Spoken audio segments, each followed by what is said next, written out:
Baik, kembali bersama kami di Indonesia Bicara. Kalau tadi data dari Litbangnya Kemenhub ya, ada 3 juta orang di Jakarta yang sudah curi start mudik.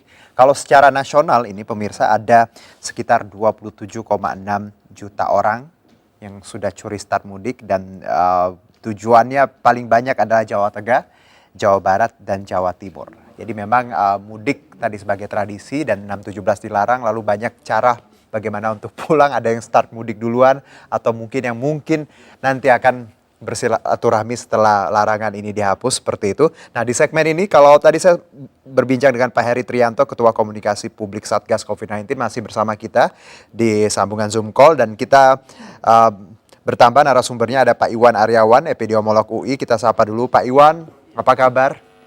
Ya baik. Sehat ya Pak ya?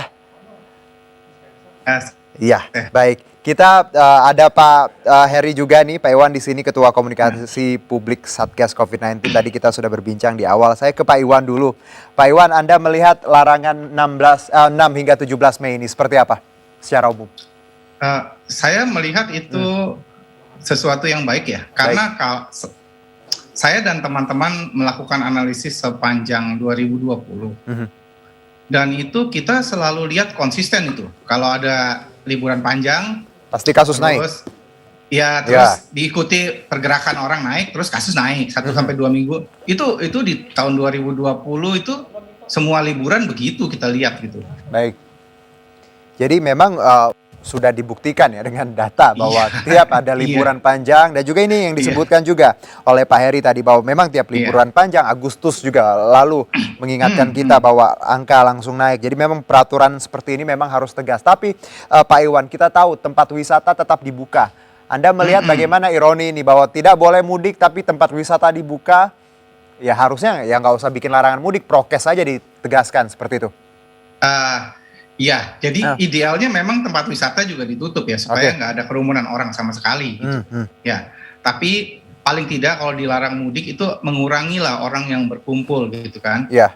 Nah, terus kenapa nggak prokes saja? Ya seperti kita tahu di 2020 itu kita sudah lihat kalau orang sudah berkumpul banyak kemudian melakukan perjalanan panjang, ternyata untuk melakukan prokes konsisten itu sulit ternyata. Iya, sudah lupa akhirnya. Iya, sulit. Oke. Jadi memang kita tidak bisa pakai formula prokes yang tegas ya. Memang juga harus ada peraturan dilarang keluar seperti itu ya. Iya. Oke. Nah, saya ke Pak Heri. Pak Heri, tadi kepolisian Polda Metro Jaya sebelum ini di segmen ini kita berbincang dengan Dirlantas Polda bahwa untuk tempat hiburan ya memang dibuka, tempat wisata seperti itu, tapi disarankan untuk jual tiketnya secara online, tidak go show. Karena untuk tadi menghitung kapasitas 50%. Anda melihat langkah ini seperti apa? Iya, beberapa tempat wisata sebenarnya sudah melakukan itu sejak tahun lalu ya. Kalau Mas Juno ke Ancol kayak gitu, belinya juga secara online, dia tidak melayani tiket go show dan memang berdasarkan jejak rekam pengunjung mereka dalam periode pandemi ini itu rata-rata itu kurang dari 30%. Jadi memang ini masih dalam batas di mana maksimal pengunjung itu 50%. Jadi memang kita harus memastikan bahwa tempat-tempat hiburan ataupun tempat-tempat wisata yang dibuka untuk menjalankan ini.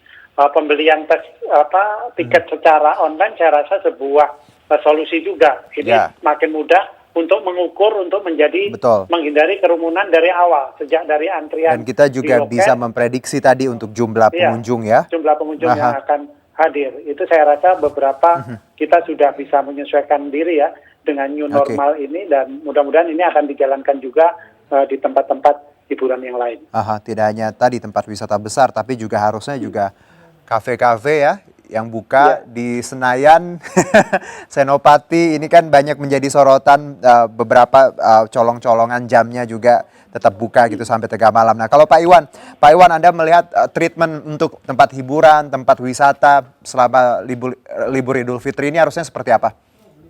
Yang paling ideal sebetulnya kan memang tidak boleh sama sekali ya. Tapi kalau dikompromikan karena dibuka, itu harus dibatasi jumlahnya supaya kan gini, kalau hanya full kapasitasnya penuh seperti biasanya, ya sudah pasti nggak bisa jaga jarak gitu kan. Ya, jadi itu harus dibatasi jumlahnya supaya yang kita bilang jaga jarak itu bisa terjadi. Kemudian kita juga harus protokol kesehatan harus bisa dilaksanakan di tempat-tempat itu. Gitu. Itu harus ada yang mengawasi juga. Gitu. Ya, jadi memang tidak dilepas seperti itu saja ya, tapi ada petugas tadi yang memang harus standby di sana untuk mengawasi seperti itu. Nah, kalau kita juga bicara Pak Iwan dan juga Pak Heri bahwa sanksi ya tadi untuk siapapun yang melanggar tadi akan diputar balik, lalu petugas juga akan menilang seperti itu, dan juga untuk angkutan laut dan udara dan darat semuanya akan dikurangi atau mungkin di-cut tapi dengan pengecualian. Kalau Pak Iwan sendiri melihat aturan yang sudah dikeluarkan, apakah ini cukup jelas atau ada hal-hal lain yang perlu dipertegas seperti itu? Menurut saya yang paling penting sebetulnya adalah komunikasi kenapa nggak boleh mudik. Gitu. Jadi bukan sekedar larangan. Kalau larangan orang akan cari cara ya. Orang kita nih pinter bisa aja cari cara gimana supaya mudik.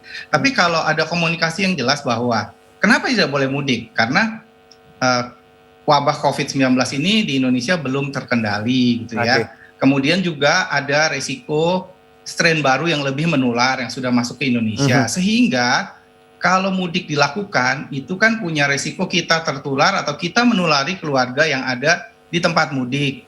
Yang kebanyakan keluarga di tempat mudik itu kan orang tua yang usianya lebih tua kan, yang mereka beresiko untuk menjadi COVID berat ataupun meninggal gitu kan, alasannya sebetulnya itu kan, ya terus ya baru itu ya dilarang lah supaya nggak terjadi, tapi perlu diberi pengertian kenapa sih sebetulnya dilarang gitu, sebelum tadi denda dan segala macam gitu. Jadi agar paham dulu ya.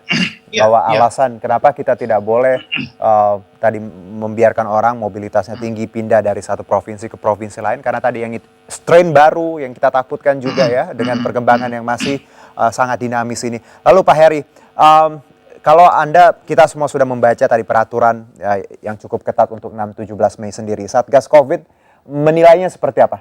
Apa ada yang kurang atau seperti apa yang harus dipertegas? Iya, saya rasa di SE nomor 13 itu sudah cukup clear ya tentang peniadaan mudik dan kemudian mengatur pengecualian bagi masyarakat atau kelompok masyarakat yang terpaksa harus bepergian di masa peniadaan mudik itu. Jadi memang ini clear ya, jadi tidak seperti di Kementerian Perhubungan misalnya, untuk transportasi itu memang ditutup untuk yang tujuan mudik. Tetapi untuk tujuan tertentu seperti tujuan logistik atau kemudian tujuan pekerjaan, kemudian tujuan kemalangan, kemudian tujuan ibu hamil dan lain-lain itu bisa dilakukan tentu saja dengan syarat yang sangat ketat juga. Tadi misalnya surat jalannya hanya berlaku untuk 1 kali pulang pergi, hanya berlaku untuk per orang. Jadi tidak berkelompok kayak gitu. Ini kan sebenarnya sebuah upaya untuk mempersempit peluang orang untuk bepergian. Dengan semakin kecil kemungkinan mereka pergi, maka kemungkinan kita juga akan semakin bisa mengendalikan pandemi ini. Saya juga ingin garis bawahi juga apa yang dikatakan oleh Pak Iwan tadi. Kan?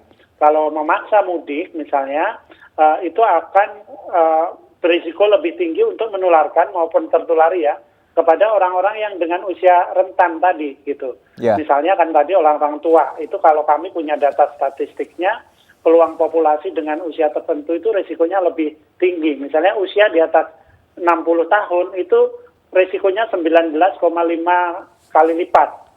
Kemudian usia 46 sampai 59, 8,5 kali lipat. Seperti itu. Jadi risiko kematiannya semakin tinggi gitu. Jadi kita punya data ya Pak Heri bahwa memang ini loh datanya, fact-nya bahwa resiko menularkan untuk orang yang lebih tua itu memang beneran ada, bukan cuma sekedar argumen ya Pak ya? Iya betul, tadi itu didukung, udah ada data statistiknya yang cukup gitu. Selain mereka berusia lebih senior, kemudian biasanya mereka juga punya comorbid. Nah comorbid ini juga resiko kematiannya juga jauh lebih tinggi gitu. Baik, kita jeda dulu Pak Heri dan Pak Iwan, nanti kita sambung di segmen terakhir Indonesia Bicara, tetap bersama kami.